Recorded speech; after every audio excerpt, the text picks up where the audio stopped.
And now, your First Alert 5 weather. And welcome back, everyone. As expected, a much warmer end to the weekend here in southern Colorado. You know, a few folks walking into the newsroom saying, man, it's so nice outside today.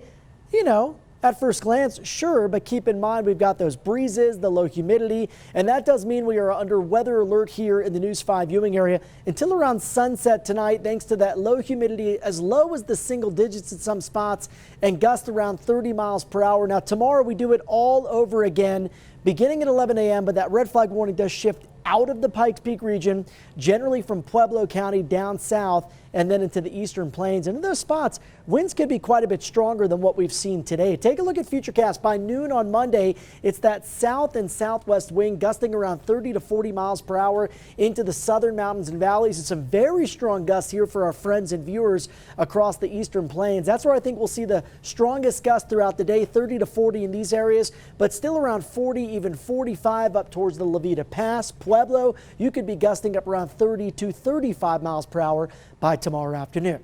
Now, the other big story I think tonight is that the days continue to get shorter here in southern Colorado. This is a live cam view from our Cheyenne Mountain Cam. In case you're keeping track or like to know, sunset tonight here at 4:37 this evening. Yeah, that's only 22 minutes away from the time right now. 57 degrees in Colorado Springs. Humidity still pretty low at 11%, but again, after sunset, we'll expect to see some recovery to those humidity values. Similar story in Pueblo, humidity down to 7%, outside temperature at 63. Single digit humidity, not as windy though for King and City as the rest of us, but the current temperature pretty warm for this time of the year at 63. Now, this is all ahead of a big storm we talked about yesterday here on News 5, beginning to move onshore this afternoon across parts of the Golden State. They've been getting hammered with feet of snow across the High Sierra. Some of the heavier snow making a beeline for the mountains here in Colorado, beginning later tonight into tomorrow. Now, in the Springs, I think we're dry most of the day tomorrow, but we could see a few flurries right around the rush hour,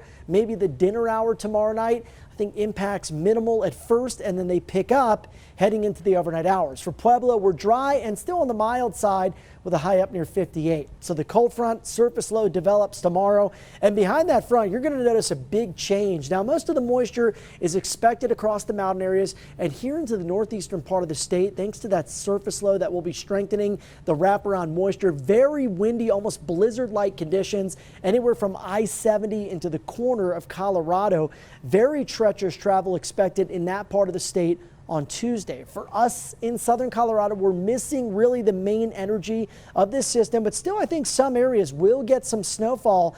And here's my latest thoughts when it comes to the accumulation locally. Look at Denver, around 2 to 5 inches, Lyman around 2 to 4, but could pick up a few inches of fresh snow, Woodland Park to Monument.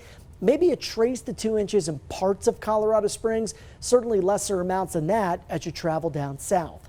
Overnight lows tonight down into the teens, 20s and 30s. Check out your highs on Monday. Still warm for this time of the year, but changing rapidly by Tuesday. Check out your super 7-day forecast. 33 the high, and on top of that, we will still see some wind in the area out of the north, and that's going to make that feels like temperature feel very cold all day, only feeling like the 20s by the middle of the afternoon. Highs, not much warmer than 37 over the next 7 days once we get past tomorrow's 53, and also watching the potential for maybe a little something moving into the area by next Friday night. For Pueblo, we've got a few flurries in your forecast. Most of the accumulation will stay north of you, but we will see those colder temps, especially by next weekend with near freezing highs Friday and Saturday. Canyon City, windy with some evening and overnight snow Monday, but light amounts here. A few flurries lingering into Tuesday. Then the big story is the cold with highs mostly in the 30s. For Woodland Park, we've got some light snow showers Monday afternoon into Monday night, continuing to the first part of our day on Tuesday. Then we're drying out, but watching maybe another weak system as we head towards Friday night.